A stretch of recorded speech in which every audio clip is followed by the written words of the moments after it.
One of our favorite qualities of femininity is creativity. And a lot of people think of creativity as just art or artistic expression. But let's unpack that a little bit and talk about why it's such an inspired and important feminine quality. Welcome to the Satisfied Woman podcast. I'm your host, Alanna Kaivalya. This podcast is dedicated to helping women lean into their femininity and rediscover the power of their feminine gifts. We take a look at what it means to be a modern woman and how we can live a satisfied life on our own terms. Visit the hub at thesatisfiedwoman.com. So, creativity, in its most fundamental definition, is the birthplace of anything new. Essentially, it is the most feminine thing. It is creating something from nothing. A lot of people, when they think of femininity, they think of the idea of giving birth or getting pregnant. This is probably the most visceral and physical expression of feminine creativity. Our bodies are quite literally creating an entire human, creating something from almost nothing. Yeah, okay, a sperm and an egg, but that's two little cells. So think about the power of that, and it grows inside of us. Wow. Now, look, whether you are a woman who chooses to have children or not, whether you have been pregnant or not, whether you would like to be pregnant, no matter what iteration of this suits you, as a feminine woman, you have this power built into your DNA. Whether you're a person with kids, without kids, can have kids, can't have kids, doesn't want kids, it's not just about the idea of being pregnant. It's about what you and your femininity are capable of. Because creativity is not always procreativity. And factually speaking, 20% of all women don't give birth or won't have children. So does that mean suddenly that these women are not creative? Of course not. So creativity for women does not mean specifically just the act of giving birth, although it can. And of course, wow, what a thing that we are able to do with this body. It represents this concept of creativity as something coming from nothing. That is the inherent feminine quality. We are able to create life. We are able to follow the life force. We are able to step into the flow of the life force. And that is something that is uniquely feminine. A lot of people think of creativity as art. I remember early on in my adulthood, I never thought of myself as an artistic person. And someone said to me, "Oh wow, Alanna, you're so artistic." I can't paint I can't paint anything. I can't paint anything in a single color. I've never been successful at drawing anything. I have no aesthetic ability, really. It's just not my wheelhouse. And so when this person said, "Oh, Alanna, you're so artistic, you're so creative," it took me by surprise a little bit. Like, what does this person mean that I'm so artistic and so creative? What's creative about me? Well, I write. I create courses. I educate. I've created my own training programs and certifications and my own websites, and maybe we could call it a mini empire. And that came just from me. So I only share that because I want you to also think outside the box on what is creative for you. Because it's not just art, it's really that essential feminine quality of creating something out of nothing. And anytime you do that, you're being creative. Now, what's interesting is creativity as femininity, as this really basic expression of femininity, it isn't automatic. It's not going to happen for us all the time. We really have to be in a space where our creativity and our femininity can thrive. If you read the book, The Satisfied Woman, you'll learn about the 4 keys, or I believe I have a podcast on it as well. And the 4 keys mean that until a feminine woman has these 4 keys established, she really can't lean fully into her feminine expression. So when we have these 4 keys established, then they are a sense of safety, security, the ability to trust our world and ourselves, and the ability to be cherished by those around us. When we have those 4 things, then our creativity can flourish. I was actually having a conversation just yesterday with a friend of mine who is an incredibly accomplished entrepreneur in her own right. She not only does life coaching, she does energy healing, and she's been doing this for 20 years. She has clients all over the globe. She's a busy, incredibly satisfied, and wonderful woman. But she wants to change her direction. She wants to be more specific about who she works with and the work that she does. And so she's taken a pause and has stopped all of her work in order to figure out what this next iteration of her creativity will be. And she said to me yesterday, she said, but you know what, I'm getting antsy. I feel like I need to work. All of my family is saying, what are you doing? You're not working. You should be working. Where's your money coming from? And what are you going to do next? And when are you going to get started? Because that is the typical social and cultural narrative, that we should be busy. We should be on a path to success. We should have something going on. We should have a career.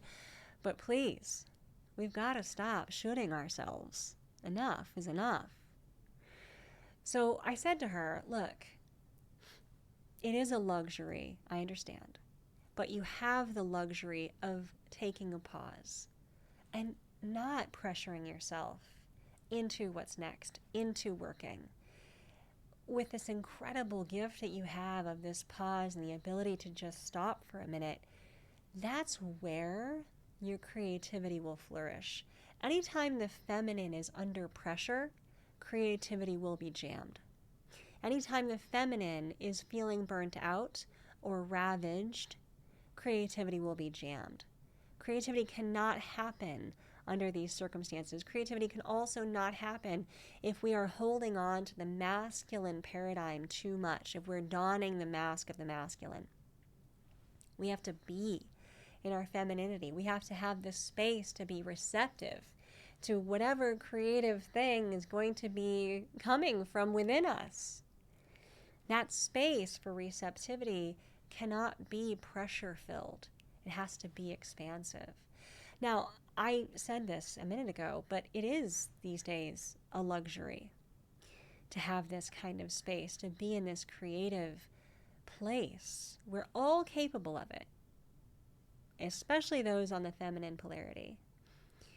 Everyone is capable of creativity, but consider how much openness and relaxation and ease and self-connection to your femininity you need in order to get those creative juices flowing.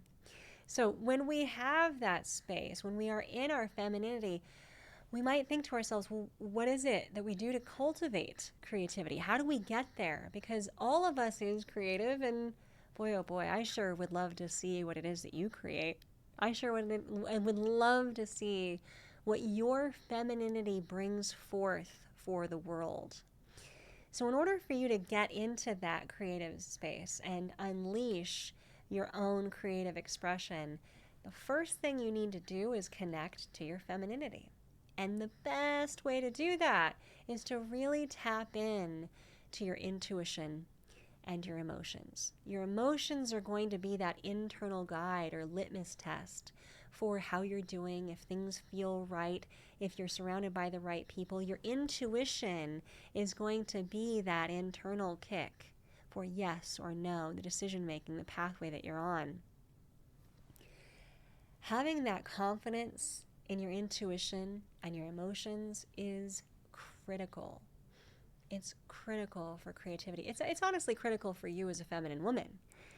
It's critical for you as a feminine. It's critical for your whole life. It's critical for those around you. This is the essence of who you are. But there is no creativity without intuition or emotion. Because if we were to think of creativity as art, and we're all familiar with art, the best art is the art that stirs emotion. If art, whether it be film or a painting or a sculpture, art becomes art because it stirs emotion in people. If it doesn't stir emotion, who knows what it is? Something else. But in order for it to stir emotion, it has to come from emotion. It has to come from that really rich unfecund, unconscious, dreamlike space that is the domain of the feminine. That's where this comes from. When we feel into whatever it is we're meant to bring forth, then what we bring forth will be a gift to the world. If we follow our intuition, then it will be right. If we ignore our intuition, we're going to miss the divine message completely of whatever it is we're supposed to be doing. So shutting down our intuition, shutting down our emotions is going to turn off and stifle our creativity. It's just the way of it. We have to be in our feminine essence. And luckily for you as a feminine woman, that is the core, the essence of who you are. And so it's a matter of really putting yourself in that place, giving yourself the space for creativity to happen. Now, I understand how much of a luxury that space can be, and I want to encourage you to find it whenever and wherever you can. Maybe it is just a 24-hour break and a staycation for yourself where you turn off all digital devices, you ignore the world around you, and you just start to tap into what feels pleasurable to you in order to reconnect with your femininity and see what comes alive for you creatively. It can be simple. It can be a 1-hour walk in nature if that makes you feel more connected to your femininity. It can be a dip in the pool. It can be something easy and simple. There may be a time limit on it because our lives are busy and, well, it's complicated and this is who we are. But within that time limit, whatever it is you're able to carve out for yourself to fuel and foster creativity, let that time be sacred and special for you to truly just deep dive and tap in to your femininity and your creativity. Creativity can't be pressure-filled, it can't be forced. Sometimes it needs a few experiences to really get it to flow. So if this is the first time you're trying to tap into your creativity, and this is also true, by the way, for pro-creativity. Right? So if it is the baby you're desiring to bring forth or you want to have a family, it's the same energy. You have to give yourself a release from that pressure. And for the time that it is that you devote yourself to focusing on that, kind of wipe it clean from an agenda, because an agenda is pressure. Whatever you place upon it is going to stifle it a little bit, so let it just be open. Almost imagine, you have a time constraint on one side, a time constraint on the other side, and just a blank vastness in the middle that you get to imbue with whatever it is that comes forth from within you. So if this is new for you, it may take some time. It may take a few tries. And unfortunately, patience isn't necessarily an inherent feminine quality. I don't know that it's an inherent human quality. Some of us have it, some of us don't, but any kind of patience we can have with this process will be beneficial to allowing it to flourish. That patience is really going to be about you creating a sense of self-trust. Self-trust in your emotional language and self-trust in your intuition. When you trust your intuition to guide you, the guidance will be right. When you trust your emotions to share with you how you're doing, to be your litmus test for the world, then it will be right. When your creativity is evocative of the emotions from within you, then it is right. And whatever it is you, my dear satisfied woman, decide to bring forth to the world needs it. The world needs it. And the world will benefit from it. So, no pressure. But find the time, the space, the ability to tap into your femininity, trust your intuition, access your emotions, and let that creative force just pour forth from within you so the whole world can benefit and can have evidence of your path as a satisfied woman.